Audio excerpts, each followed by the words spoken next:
Shalom. Shalom. Shalom, apa kabar semuanya? Pastinya baik-baik saja kan? Mari, saya undang semua untuk kita siapkan hati kita. Kita mau mulai ibadah pada hari ini. Saya mau mengajak teman-teman semua di sana. Mari kita mau menyiapkan hati kita mau menyembah nama Tuhan. Haleluya Yesus, hanya Engkau saja yang layak kami tinggikan Tuhan. Oh haleluya Tuhan. Terima kasih Tuhan. Engkau baik Tuhan. Terima kasih Yesus. Oh haleluya Tuhan.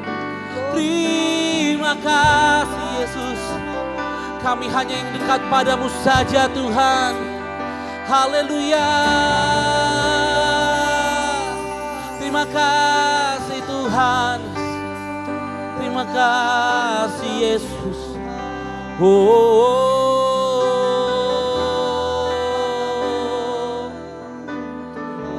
Terima kasih Yesus. Terima kasih Yesus.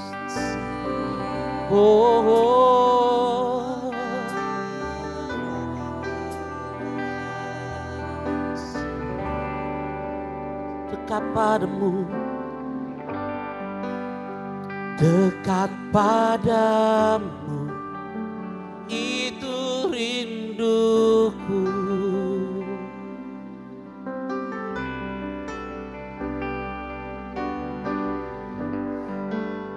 Setiap kataku, kau pun menunggu.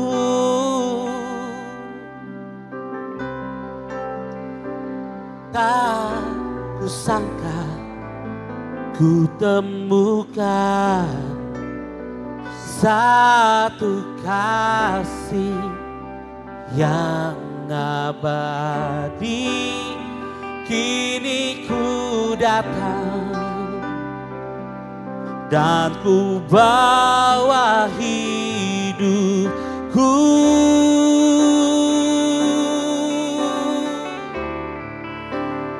Memandang wajahmu, mengikuti kebaikanmu, mengejar hadirmu di dalam hidupku.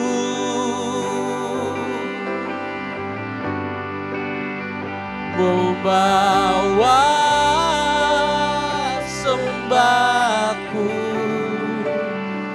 menyatakan kebesaranmu, mengejar hadirmu di dalam hidupku. Oh, mengejar hadirmu dalam hidupku. Dekat padamu, dekat padamu, itu rinduku. Setiap kataku, setiap kataku, kau pun menunggu.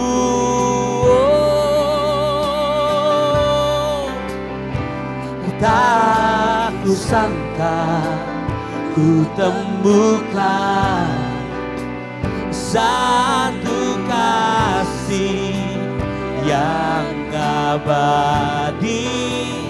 Kini ku datang dan ku bawa hidupku.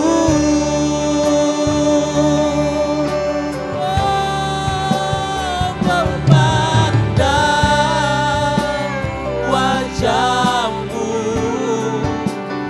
mengikuti kebaikanmu, mengejar hadirmu di dalam hidup. Haleluya Tuhan. Membawa sembahku, menyatakan kebesaran-Mu, mengejar hadir-Mu di dalam hidupku.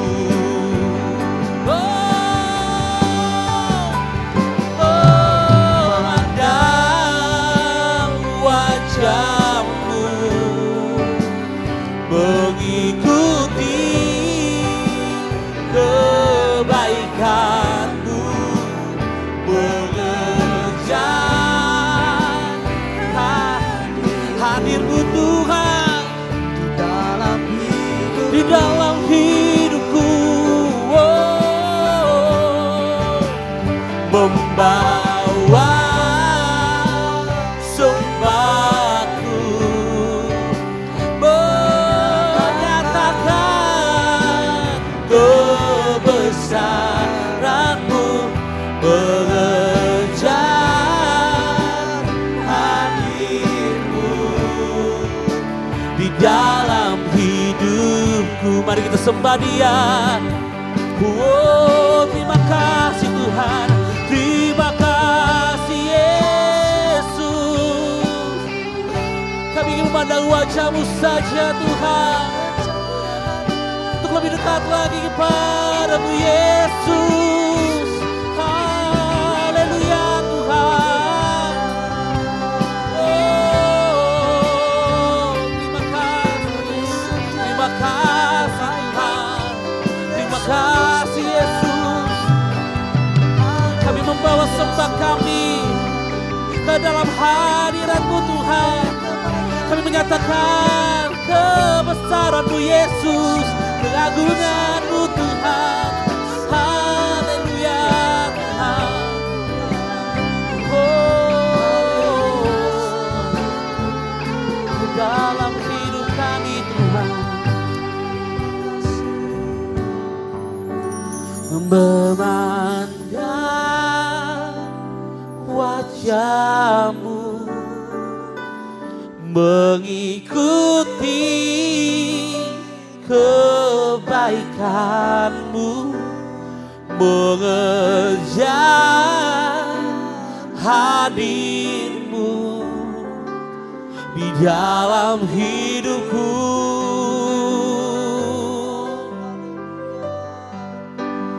Membawa sembahku,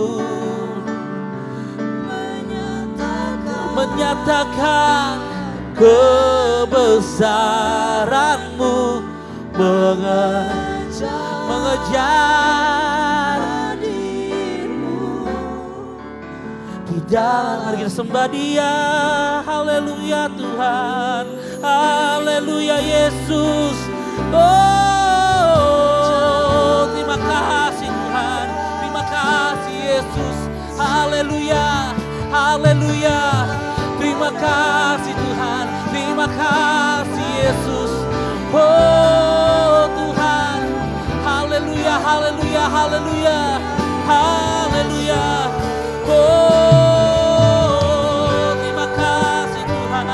Sungguh Kau sungguh Allah yang baik Tuhan. Terima kasih Yesus. Kami ingin lebih dekat lagi kepada-Mu Tuhan. Memandang wajah-Mu saja Tuhan, mengejar hadir-Mu Tuhan.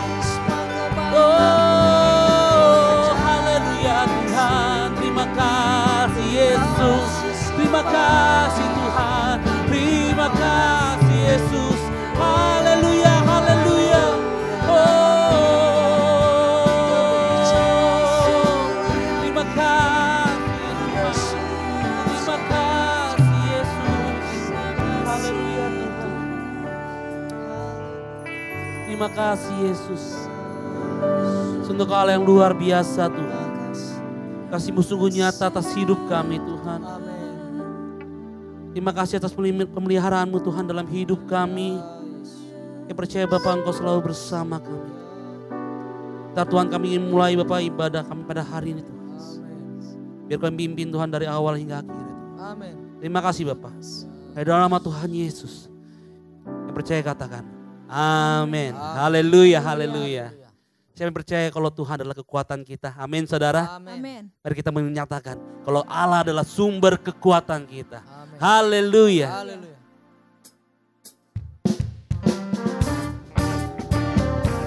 Haleluya Tuhan.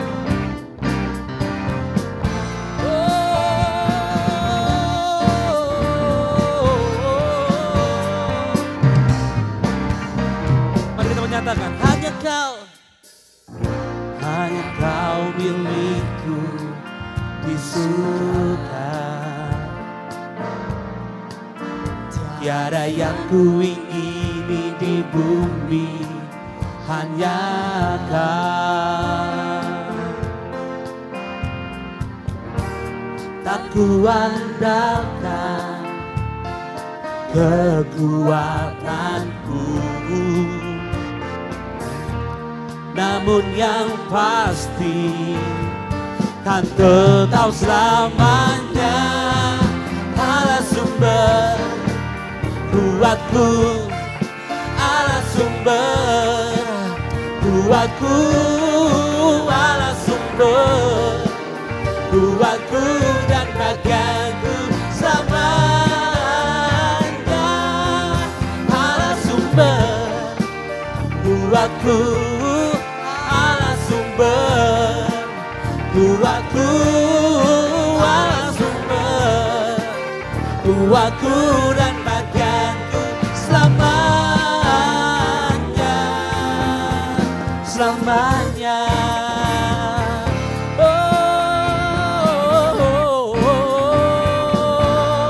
Terima kasih Tuhan, Engkau sumber kekuatan kami Yesus. Haleluya. Hanya kau milikku di surga. Tiada yang ku ingini di bumi, hanya kau. Tak ku andalkan kekuatanku, namun yang pasti kan tetap selamanya Allah sumber kuatku, Allah sumber kuatku, Allah sumber kuatku dan bagianku selamanya. Allah sumber kuatku, Allah sumber kuatku, Allah sumber kuatku dan bagianku selamanya, selamanya. Allah sumber kuatku, Allah sumber kuatku, Allah sumber kuatku dan bagianku selamanya. Allah sumber kuatku, Allah sumber kuatku, kuatku dan bagianku selamanya, selamanya,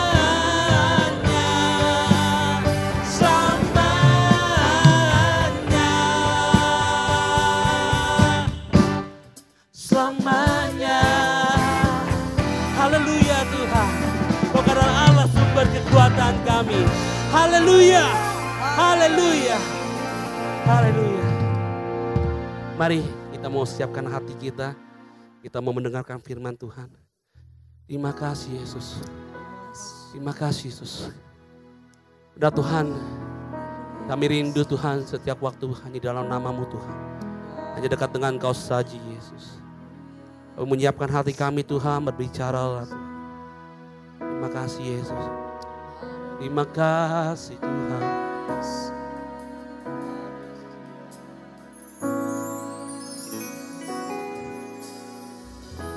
Terima kasih Yesus. Terima kasih Tuhan. Oh,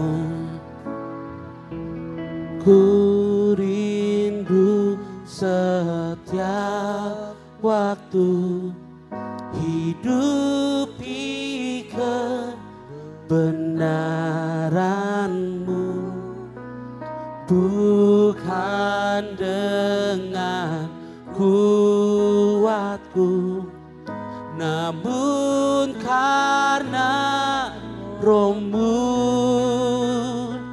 Yesus, Kau yang ku pegang teguh. Katakan sama-sama, ku rindu setiap waktu, ku rindu setiap waktu hidupi kebenaran-Mu, bukan dengan kuatku, namun karena Roh-Mu. Yesus yang ku pegang teguh. Engkaulah Tuhan, Engkaulah Tuhan, Engkaulah Raja, berdaulat atas hidupku. Ku berserah, Engkaulah Tuhan, Engkaulah Tuhan, Engkaulah Raja, berdaulat atas hidupku. Ku berserah penuh, Engkaulah Tuhan, Engkaulah, oh Engkaulah Tuhan. Terima kasih Yesus, Engkaulah Raja. Terima kasih Tuhan, berdaulat atas hidupku. Ku berserah penuh, berdaulat, berdaulat atas hidupku. Ku berserah, berdaulat Tuhan, berdaulat atas hidupku. Ku berserah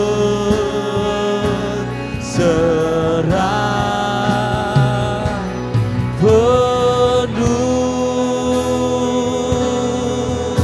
Terima kasih Tuhan, terima kasih Yesus. Haleluya Tuhan. Berbicaralah Tuhan melalui firman-Mu. Biar Kau pakai Tuhan hamba-Mu yang akan bawakan firman-Mu. Biar itu bisa menjadi merema Tuhan dalam hidup kami Tuhan. Kami siap menyambut firman-Mu Tuhan. Dalam nama Tuhan Yesus. Haleluya. Amin. Shalom saudara-saudara, hari ini saya mau berbicara tentang discipleship atau pemuridan. Tetap menjadi murid di tengah-tengah krisis yang sedang terjadi hari-hari ini. Puji Tuhan. Nah, pada waktu Yesus melayani 2000 tahun yang lalu, maka selalu ada 3 kelompok orang yang mengikut Dia. Yang pertama saya sebut sebagai kelompok haters, orang yang benci kepada Yesus. Mereka-mereka ini adalah ahli Taurat, orang Farisi, orang Saduki. Dan tujuannya mereka ikut Yesus sebenarnya bukan untuk belajar dari Tuhan Yesus, tetapi tujuannya adalah untuk mencari-cari kesalahan Yesus, supaya mereka bisa mendakwa Dia, bahkan membunuh Dia. Kalau hari ini saudaraku mereka hidup zaman sekarang, saya pastikan mereka punya grup WA. Nama grup WA-nya adalah It's OG, Haters of Jesus. Dan saudara mau tahu apa isi uploadan mereka? Yang mereka upload itu di WA grup mereka, itu pasti adalah hoax, berita hoax tentang Yesus, fitnah-fitnah kepada Yesus, ya. Dan juga mungkin rencana-rencana jahat mereka kepada Yesus. Ya. Lalu kelompok yang kedua adalah kelompok fans, penggembira. Ya. Ini adalah kumpulan orang banyak. Dan tujuan mereka mengikuti Yesus sebenarnya bukan juga mau belajar dari Yesus, menjadi murid Yesus. Tapi mereka lebih banyak ikut Yesus karena mereka mau lihat mujizat dan mau mengalami mujizat. Dan saudara, kalau hari ini mereka hidup zaman sekarang juga pasti mereka punya grup WA. Nama grup WA mereka adalah FOG, Fans of Jesus. Dan isi upload daripada berita-berita grup mereka itu adalah pasti berita-berita tentang mujizat-mujizat yang Yesus lakukan. Dan mungkin juga rencana pelayanan Yesus. Mereka bisa tahu tuh besok Yesus melayani di mana. Ya, sehingga mereka masukin di grup WA mereka. Makanya berbondong-bondong mereka datang untuk bisa melihat Yesus. Dan grup yang ketiga atau kelompok yang ketiga adalah kelompok murid. Jumlahnya sih nggak banyak, sedikit. Tapi ini adalah orang-orang yang komitmen. Ya, mau ikut Yesus, mau belajar dari Yesus. Nah, saya berdoa biar kita semuanya mau menjadi kelompok murid ini. Yang mau belajar dari Yesus, punya komitmen kepada Yesus. Nah, kenapa semua kita harus menjadi murid? Jangan menjadi fans, penggembira, apalagi jadi hatersnya Yesus, jangan. Kenapa harus jadi murid? Nah, Matius 28 ayat 19 sampai 20 berkata begini. Karena itu, pergilah, jadikan semua bangsa muridku, dan baptislah mereka dalam nama Bapa dan Anak dan Roh Kudus. Dan ajarlah mereka melakukan segala sesuatu yang telah kuperintahkan kepadamu. Dan ketahuilah aku menyertai kamu senantiasa sampai kepada akhir zaman. Ayat yang baru saja kita baca ini sebenarnya dikenal dengan amanat agung atau the Great Commission. Dan kalau sudah perhatikan, tujuan amanat agung ini sebenarnya bukan hanya sekedar bersaksi, menangkan jiwa, beritakan Injil. Tapi kalau kita perhatikan baik-baik, tujuannya adalah jadikan semua bangsa muridku. Jadi menjadi murid itu adalah tujuan daripada amanat agung ini. Bukan hanya sekedar bersaksi menangkan orang yang selama ini kita ketahui ya. Tapi harusnya orang yang kita menangkan itu dijadikan murid. Karena itu saudara, saya harap supaya semua kita ini bisa menjadi murid Tuhan. Jangan hanya sebatas jadi orang Kristen saja. Hanya jadi orang percaya saja. Tapi benar-benar harus jadi murid Tuhan. Nah, apa sih sebenarnya ciri-cirinya seorang murid itu? Tandanya seorang murid itu, saya mau bagikan kepada saudara supaya saudara bisa tahu. Dan coba sudah mulai introspeksi. Saya ini sudah jadi murid belum? Jangan-jangan bukan murid selama ini. Sudah 15 tahun, 16 tahun ke gereja, tapi bukan murid. Nah, apa sih tanda-tandanya seorang murid? Tanda yang pertama, dia itu mengasihi Tuhan lebih daripada yang lain. Matius 10 ayat 37 berkata begini. Matius 10 ayat 37. Barang siapa mengasihi bapa atau ibunya lebih daripadaku, kata Yesus, ia tidak layak bagiku. Dan barang siapa mengasihi anaknya laki-laki atau perempuan lebih daripadaku, ia tidak layak bagiku. Jadi ini perkataan Tuhan Yesus. Kalau kita mau layak di hadapan Tuhan, kita mau layak menjadi muridnya, maka kita ini harus mengasihi Tuhan Yesus lebih daripada yang lain. Bahkan lebih daripada ayah ibu kita, lebih daripada saudara laki-laki, perempuan kita, adik kakak kita. Artinya memang Yesus harus sungguh-sungguh kita kasih. Dia yang pertama dan yang terutama yang kita kasih. Lebih daripada yang lain. Nah, orang yang mengasihi Tuhan lebih daripada yang lain, maka dia itu akan menjadikan Tuhan prioritas dalam hidupnya. Menempati urutan yang pertama dalam hidupnya. Tuhanlah segala-galanya. Itu namanya dia memprioritaskan Tuhan. Dia mengutamakan Tuhan lebih daripada hobinya. Lebih daripada karirnya. Lebih daripada bisnisnya. bahkan lebih daripada pelayanannya. Ya. Karena ada orang melayani Tuhan, tapi sebenarnya dia, saudaraku, melayani pekerjaan Tuhan, bukan melayani Tuhan. Ya. Ada orang dia mengutamakan pelayanan, tapi sebenarnya dia tidak mengutamakan Tuhan. Beda loh saudara-saudaraku ya. Ada orang sibuk melayani, dari terbit matahari hingga terbenam, melayani terus, tapi dia tidak punya waktu untuk Tuhan. Jadi dia mengutamakan pelayanan, tapi dia tidak mengutamakan Tuhan. Nah, orang yang mengasihi Tuhan lebih daripada yang lain, dia mengutamakan Tuhan, menempatkan Tuhan sebagai prioritas hidupnya. Lebih daripada mengasihi karirnya, bisnisnya, bahkan uangnya, kekayaannya. Nah, sekarang ini kan banyak orang lebih mengutamakan kekayaan daripada Tuhan, lebih mengutamakan bisnis daripada Tuhan. Dia lebih cinta uang daripada cinta Tuhan. Ya. Hatinya sudah melekat kepada uang. Dan saya harap saudara-saudara jangan hatinya melekat kepada uang. Kenapa? Karena uang tidak bisa menolongmu. Satu hari nanti semua kekayaanmu akan sia-sia, binasa. Ya. Buktinya sekarang ini kan saudara-saudara, virus corona, ya, uang tidak bisa menolong kita kan. Ya.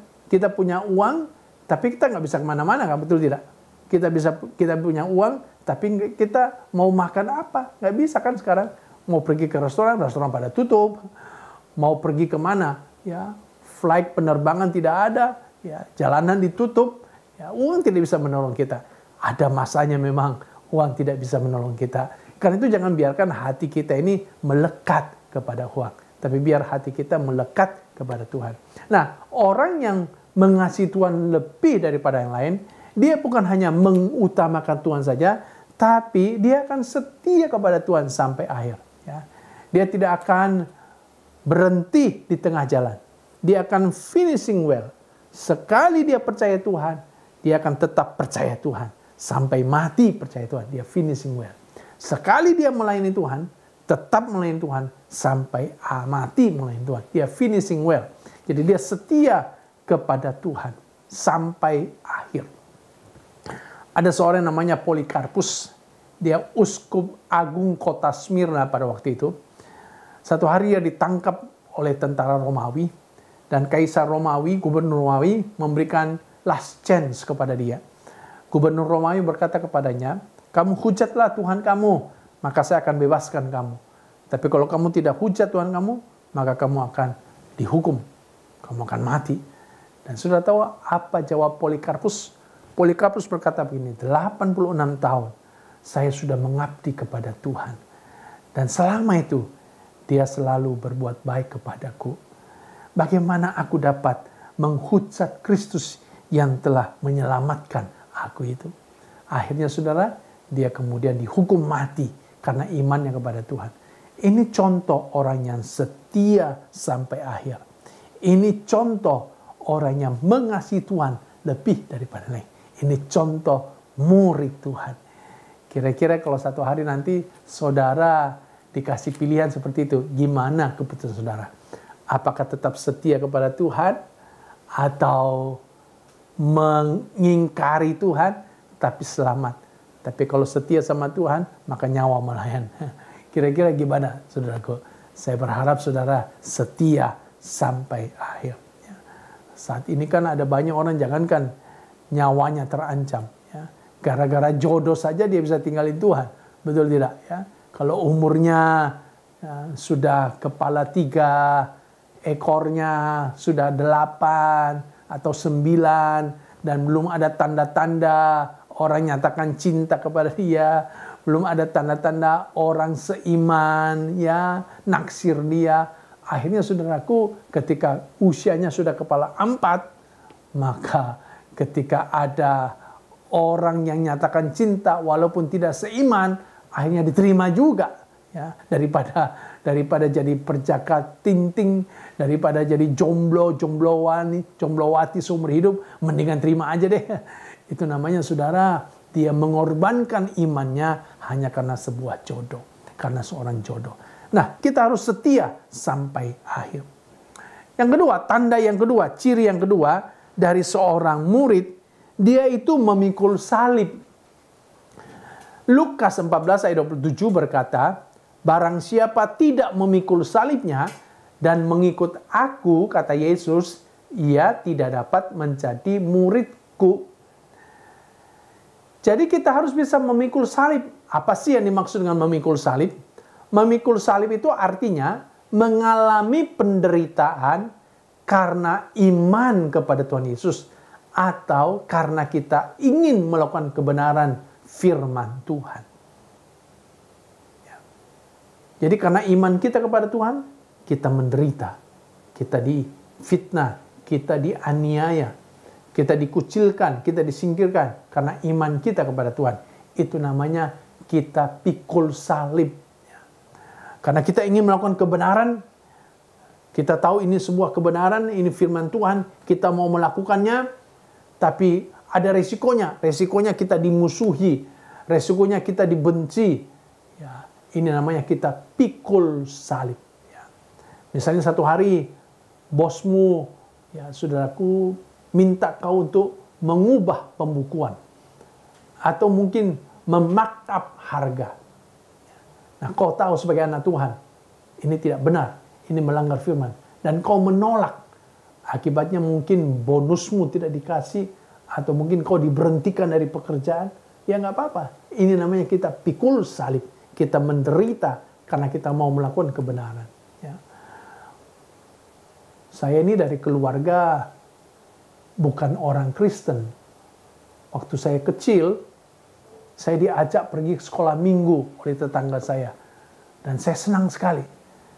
Dan waktu saya ikut sekolah minggu, pulang dari sekolah minggu, ketika mama saya tahu saya ke sekolah minggu, wah dia marah, saya disabet. Apakah saya kapok? Tidak. Minggu depan saya pergi lagi ke sekolah minggu, karena sudah terlanjur jatuh cinta sama Tuhan Yesus. Pulang dari sekolah minggu, disabet lagi. Apakah saya kapok? Tidak juga. Minggu berikutnya, diam-diam, sembunyi-sembunyi, pergi lagi ke sekolah minggu. Jadi pokoknya tiap kali mama saya tahu saya ke sekolah minggu, saya pasti disabet. Wah, hari ini saudaraku saya tahu, rupanya sejak kecil saya sudah pikul salib. Untung mama saya sekarang sudah jadi orang percaya. Ya, keluarga kami sekarang sudah jadi keluarga percaya. Jadi tidak perlu pikul salib lagi. Tapi kalau saudara dikucilkan oleh keluargamu karena saudara percaya sama Tuhan, ya nggak apa-apa. Itu salib yang harus saudara pikul. Ya. Satu hari ada seorang istri datang kepada pendeta habis ibadah. Lalu bilang begini sama pendetanya, Om pendeta, tolong doakan saya, Om. Suami saya mau bunuh saya kalau saya masih ke gereja. Om pendeta bilang begini, kuatkan hatimu ya, kau lagi pikul salib. Nih Om doakan kamu, didoakan sama Om. Minggu depan istri datang lagi sama pendeta. Om tolong doakan saya, Om. Suami saya mau bunuh saya kalau saya masih ke gereja. Wah, Pak pendeta doakan lagi dia.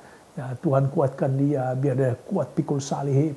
Minggu depan datang lagi ini istri. Om tolong doakan saya, Om.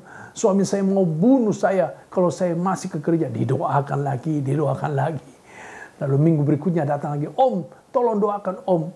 Kalau saya masih ke gereja, suami saya mau bunuh, Om. Wah, Pak pendeta diam. Lalu Pak pendeta bilang, kalau begitu minggu depan kau pindah ke gereja lain. Wah, Pak pendetanya tidak siap pikul salib, saudaraku. Saudara-saudara, jadi kalau Tuhan izinkan kita pikul salib, nggak apa-apa, kita terima saja. Itu artinya kita layak menjadi murid Tuhan. Ya. Tapi orang Kristen menderita, tidak semuanya penderitaan itu karena pikul salib loh.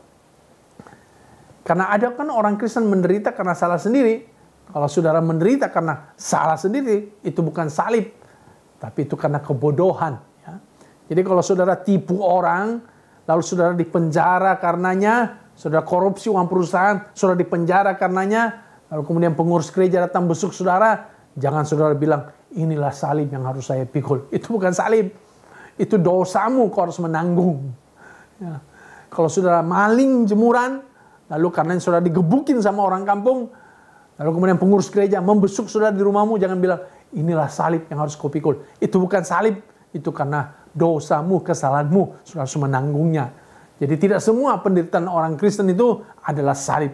Kita pikul salib kalau kita menderita karena nama Tuhan. Yang ketiga, saudaraku, tanda yang ketiga dari seorang murid Kristus adalah bahwa dia rela menyangkal diri. Dalam Matius 16 ayat 24, lalu Yesus berkata kepada murid-muridnya, setiap orang yang mau mengikut aku, ia harus menyangkal dirinya, memikul salibnya, dan mengikut aku. Menyangkal diri adalah tanda yang ketiga dari seorang murid. Apa sih artinya menyangkal diri? Menyangkal diri itu adalah berkata tidak kepada keinginan diri sendiri karena bertentangan dengan firman Tuhan atau karena ingin menyenangkan hati Tuhan. Jadi menyangkal diri adalah kita pengen melakukan sesuatu tapi kita bilang tidak. Karena kita tahu keinginan kita itu bertentangan dengan firman. Atau karena kita mau menyenangkan hati Tuhan. Jadi kita tidak melakukan itu. Itu namanya kita menyangkal diri. Nah, saat sekarang ini kan saudara-saudaraku, saatnya juga kita menyangkal diri. Lagi stay at home. Ini saat dimana kita menyangkal diri. Ketika saudara stay at home, ada pilihan. Pilihannya apa? Pilihannya saudara habiskan waktumu main game, atau sudah habiskan waktumu lebih dekat dengan keluarga, lebih dekat dengan Tuhan, lebih banyak doa, lebih banyak baca firman. Itu pilihan pada saudara. Nah, orang-orang yang menyangkal diri ketika dia harusnya main game, tapi dia bilang tidak pada main game. Dia pakai untuk doa. Dia pakai untuk merenungkan firman. Itu namanya dia menyangkal diri. Dan saya harap saudara-saudara bisa menyangkal diri saudara. Jangan waktu saudara stay di home, at home ini saudara habiskan buat main game, main WA. Dari terbit matahari hingga terbenamnya, pegang smartphone saudara, pegang handphone saudara. Waktu saudara habis dengan sia-sia. Ya. Ayo, sangkali diri saudara. Sangkali diri saudara. Ya. Menyangkal diri juga waktu kita sedang melakukan puasa. Itu sebenarnya menyangkal diri. Kita berpuasa. Kita menyenangkan hati Tuhan dengan puasa kita. Yang harusnya kita makan, tapi kita menolak untuk makan. Karena kita mau berpuasa. Yang harusnya kita minum, tapi kita nggak minum. Karena kita berpuasa. Kita mau senangkan hati Tuhan. Itu juga penyangkalan diri. Ya. Ketika kita punya rencana-rencana, ingin melakukan sesuatu, tapi kemudian kita berkata tidak, karena kita mau menyenangkan hati Tuhan. Itu juga penyangkalan diri. Ya. Misalnya saudara-saudara ya, nabung untuk beli iPhone berapa sekarang yang paling canggih ya. Dan ketika tabungan saudara sudah cukup untuk beli iPhone, tapi pada saat itu tiba-tiba ada pengumuman dari gereja lagi mau renovasi, gereja mau membangun, dan saudara kemudian tergerak untuk memberikan semua tabungan saudara kepada pembangunan gereja. Itu namanya saudara menyangkal diri. Padahal saudara sudah nabung buat beli iPhone, tapi saudara korbankan. Saudara berkata tidak, saudara berikan untuk Tuhan. Karena saudara menyenangkan hati Tuhan. Itu namanya penyangkalan diri. Dan harusnya kita belajar untuk selalu menyangkal diri kita. Menyangkal diri kita. Ada seorang namanya Lucy Agnes. Siapakah Lucy Agnes ini? Dia ini orang kaya. Anak konglomerat. Ponakan daripada konglomerat pemilik Jarum. Dan dia juga, saudaraku, orang pinter. Dia S1 lulusan Australia. S2-nya lulusan Amerika. Tapi satu hari, Lucy Agnes ini dipanggil Tuhan. Untuk apa? Untuk menjadi biarawati. Dan dia serahkan hidupnya untuk menjadi seorang biarawati. Padahal dia punya masa depan yang luar biasa cerahnya. Kaya, cantik, saudaraku, pinter, punya gelar. Wah, ini luar biasa. Tapi dia menyangkali dirinya karena dia mau serahkan hidupnya untuk melayani Tuhan.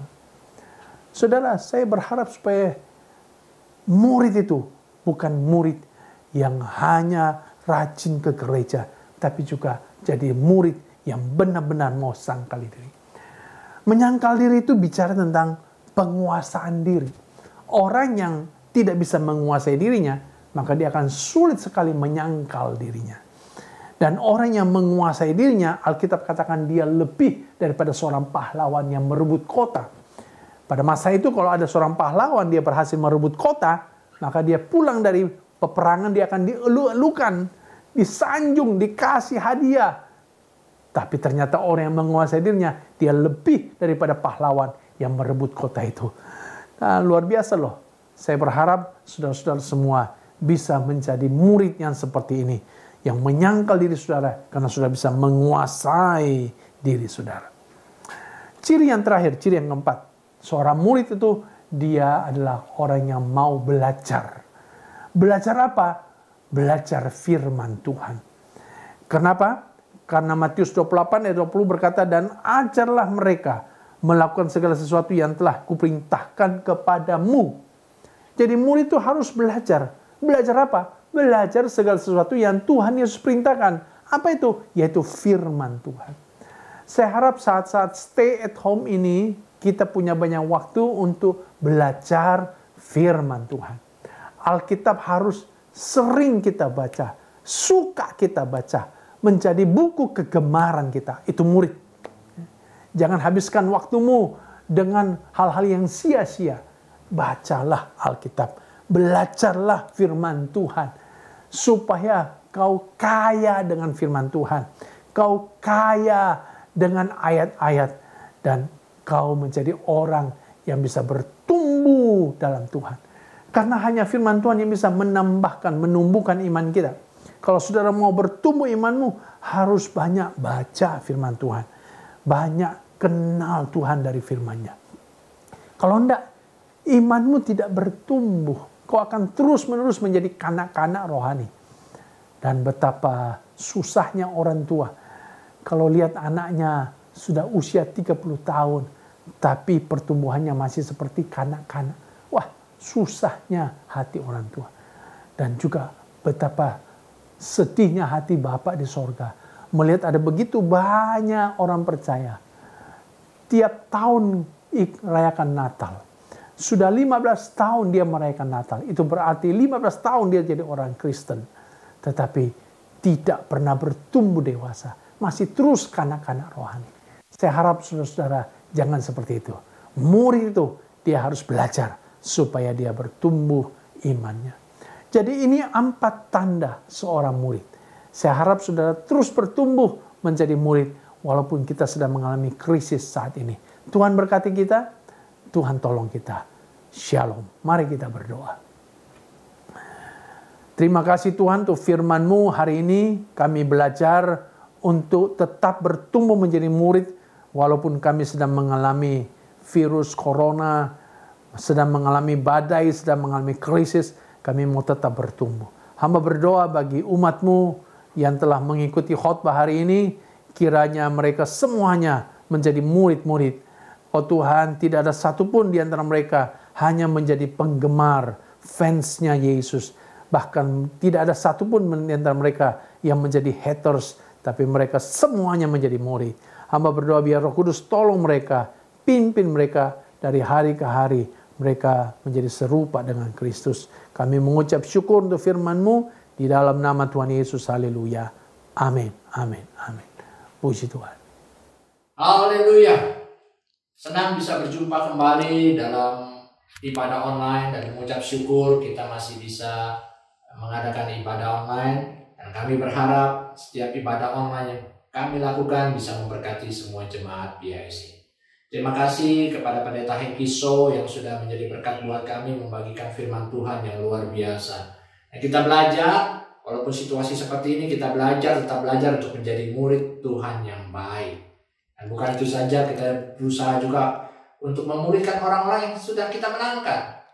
Loh, kita di rumah nih, bagaimana kita memuridkan orang-orang yang kita menangkan? Oh ada. Mungkin dulu istri yang belum kenal Tuhan atau belum terlalu percaya pada Tuhan, atau suami.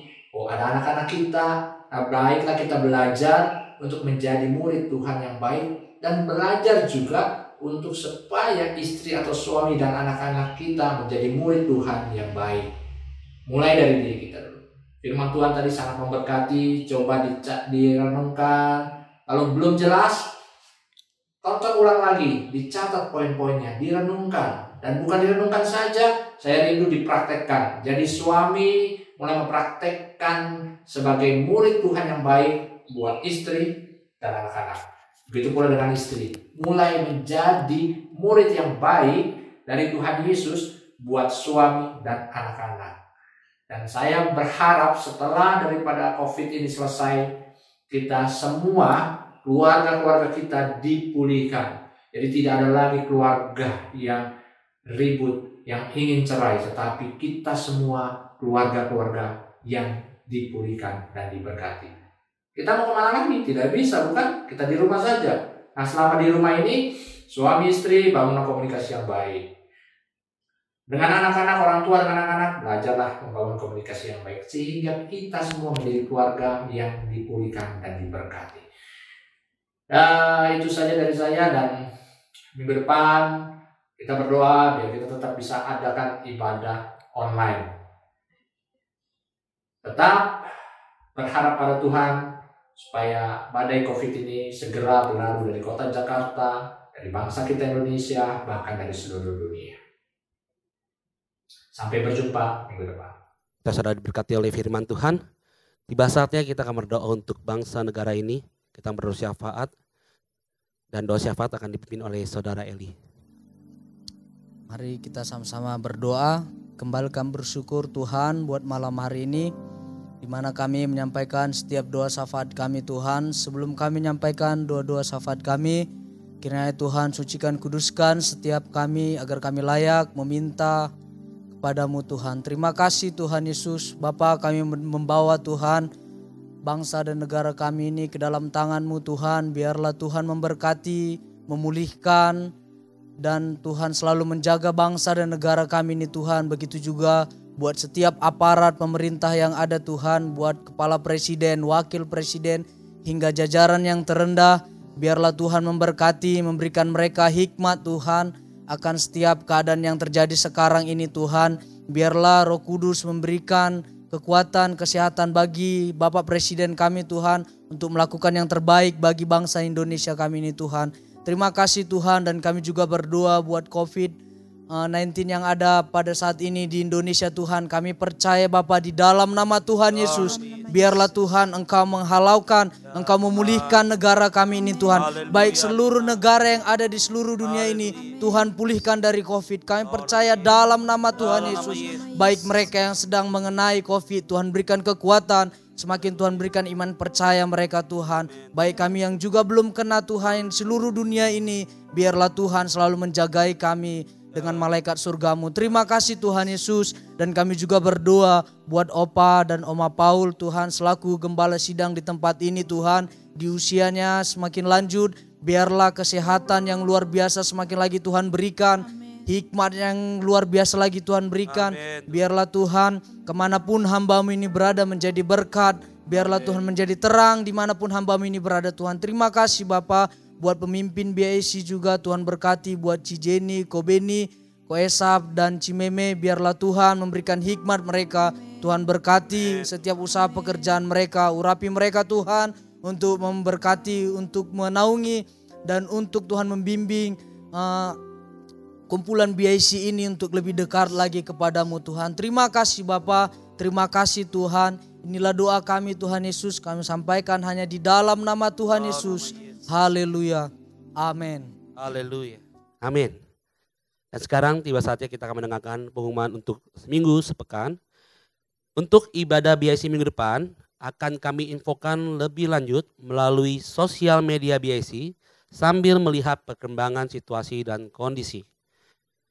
Untuk kegiatan komsel masih bisa dilakukan secara online. Jangan dipaksakan untuk berkumpul ya teman-teman semuanya. Dan selanjutnya, jadwal doa dan puasa berantai GPD Sahabat Allah untuk BIC setiap hari Selasa dan akan dimulai dari Senin jam 10 malam sampai dengan Selasa jam 3 sore. Selanjutnya, follow sosial media kita di Instagram Bless Impact Community, YouTube Bless Impact Community, dan Facebook di Bless Impact Community dengan M1. Bagi teman-teman yang memiliki pergumulan dan membutuhkan bantuan doa, bisa menghubungi kontak person berikut. Ada Sansan di 0878 8371 2660. Saudara Angin di 0812 3199 5577. Dan Saudari Devina di 0878 7386 3222. Dalam menghadapi kondisi wabah virus COVID-19 ini, kami himbau agar teman-teman untuk tetap mematuhi aturan berikut. Disiplinkan diri sebisa mungkin untuk stay at home atau di rumah aja. Apabila tidak ada keperluan mendesak untuk keluar rumah, terutama bagi teman-teman yang diberikan kesempatan untuk WFH atau bekerja di rumah, untuk tetap di rumah saja.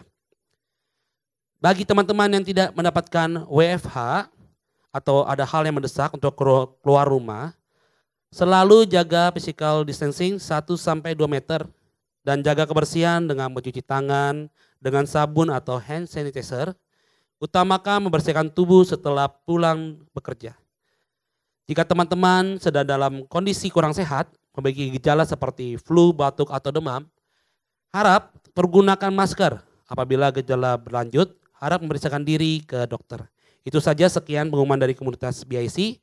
Nantikan info selanjutnya di sosial media Bless Impact Community.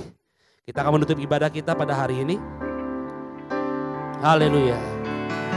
Kiranya Engkau memberkati aku berlimpah-limpah dan memperluas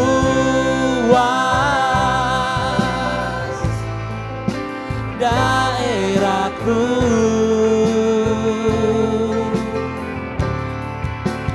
dan kiranya tangan-Mu menyertai aku dan melindungi aku daripada malapetaka,